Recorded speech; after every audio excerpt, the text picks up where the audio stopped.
इस वीडियो में हम बात करेंगे कि अगर किसी पर 302 आईपीसी का सेक्शन लग जाता है, अगर ये धारा लग जाती है इंडियन पिनल कोड की धारा 302, तो उसकी ज़मानत कैसे हो सकती है, उसकी बेल कैसे हो सकती है, उसकी ज़मानत हो भी सकती है या नहीं हो सकती। तो सबसे पहले समझना होगा कि 302 आईपीसी है क्या। देखिए, जब कोई किसी की हत्या कर देता है, कत्ल कर देता है, किसी का मर्डर कर देता है, तब हत्या की जो पनिशमेंट है वो धारा 302 में बताई गई है। 302 आईपीसी जिस पर लग जाती है उसको या तो उम्र कैद हो सकती है या फिर उसको फांसी की सज़ा भी हो सकती है। वो सर्कमस्टांसेस पर डिपेंड करता है, हर केस पर डिपेंड करता है, क्योंकि हर केस की जो प्रकृति है, जो नेचर है, वो अलग अलग होता है। तो या उम्र कैद हो सकती है, इसमें फांसी की सज़ा भी हो सकती है। तो बहुत ही सीरियस ऑफेंस है। अब ये कह सकते हैं कि सबसे ज़्यादा ख़तरनाक धारा है ये। अब इसकी जो नेचर है वो मैं बता देता हूँ कि इसमें ये नॉन बेलेबल ऑफेंस है, गैर जमानती अपराध है।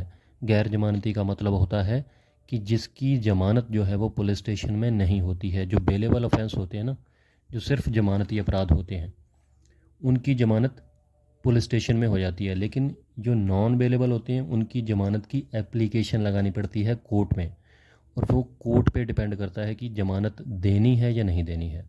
वो जज साहब पे डिपेंड करता है। और ये तो धारा 302 है, इसमें तो जल्दी ज़मानत की आप सोच ही नहीं सकते। ज़मानत बड़ी मुश्किल से मिलती है।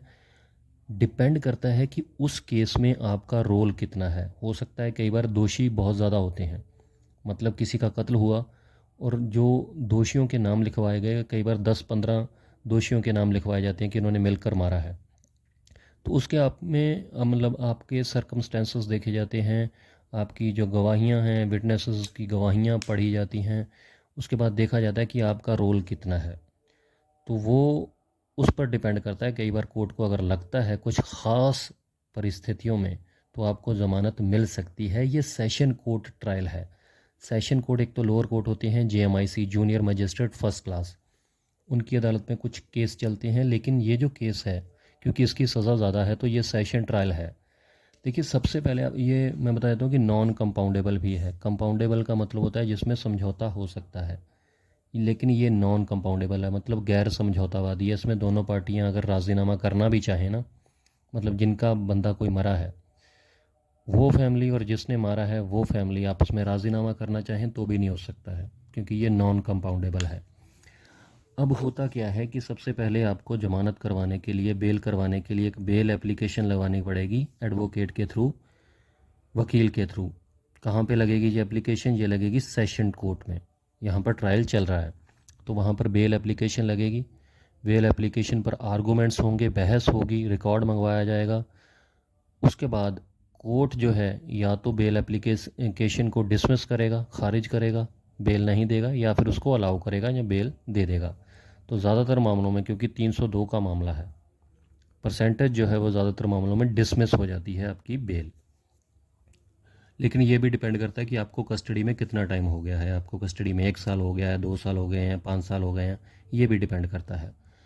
उसके बाद आपके पास ऑप्शन क्या है कि आप हाई कोर्ट जा सकते हैं। उसी तरीके से आपको ज़मानत की एप्लीकेशन लगानी पड़ेगी, बेल की एप्लीकेशन लगानी पड़ेगी किसी एडवोकेट के थ्रू हाई कोर्ट के अंदर। हाई कोर्ट क्या करेगा?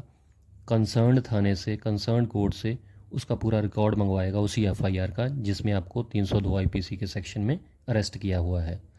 तो उस पर फिर से आर्गूमेंट होगी वकीलों की आपस में। तो उसके बाद अगर कोर्ट को लगता है कि ज़मानत मिलनी चाहिए किसी खास परिस्थिति में, तो आपको ज़मानत मिल भी सकती है। अदरवाइज़ आपकी जो बेल एप्लीकेशन है, जो ज़मानत की एप्लीकेशन है, वो डिसमिस भी हो सकती है। लेकिन तरीका यही है। लेकिन धारा 302 जो है बहुत ही ख़तरनाक धारा है, बहुत ही ख़तरनाक ऑफेंस है। इसमें ज़मानत बहुत मुश्किल से मिलती है। तो उम्मीद करता हूँ आपको क्लियर हो गया होगा। कोई कन्फ्यूजन रह गई हो तो प्लीज़ कमेंट करके ज़रूर बताइएगा, और जाने से पहले इस चैनल को सब्सक्राइब भी कर लीजिएगा।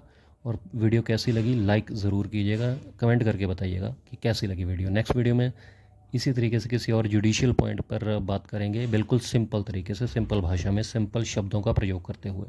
शुक्रिया, धन्यवाद।